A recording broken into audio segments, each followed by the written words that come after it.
আমি পাছিঘাটৰ পৰা নামচাইত থকা গল্ডেন টেম্পুল চাবলৈ ওলাই আহিছোঁ। আমি চোৱাৰ লগতে আপোনালোককো ভিডিঅ'ৰ জৰিয়তে আমি দেখুৱাবলৈ চেষ্টা কৰিম। প্ৰথমতে আমি নামচাইত থকা গল্ডেন টেম্পুল চাম।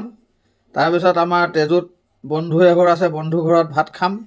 ভাত খাই আমি সময় জোৰাব পাৰিলে মানে ঢলা শদিয়াৰ ভূপেন হাজৰিকাৰ সেতু চাম।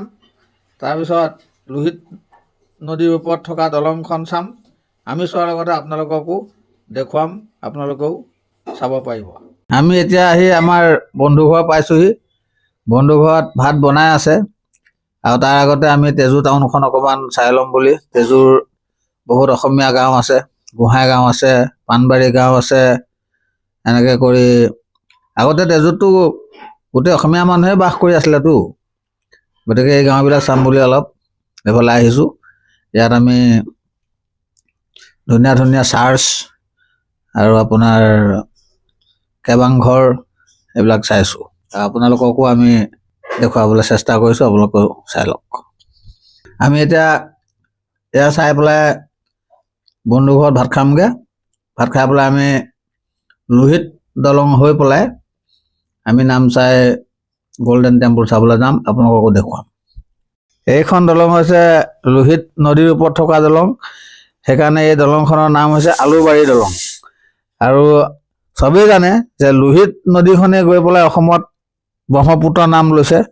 সেইকাৰণে এই দলংখন ইমান সৰু দলং নহয়, বহুত দীঘল দলং।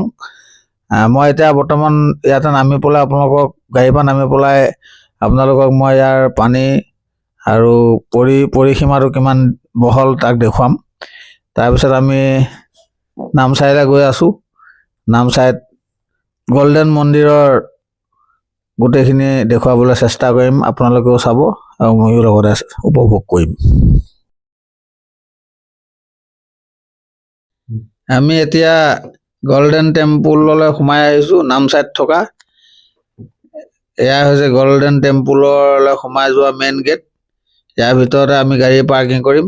গাড়ী পাৰ্কিং কৰি টিকেট ল'ম।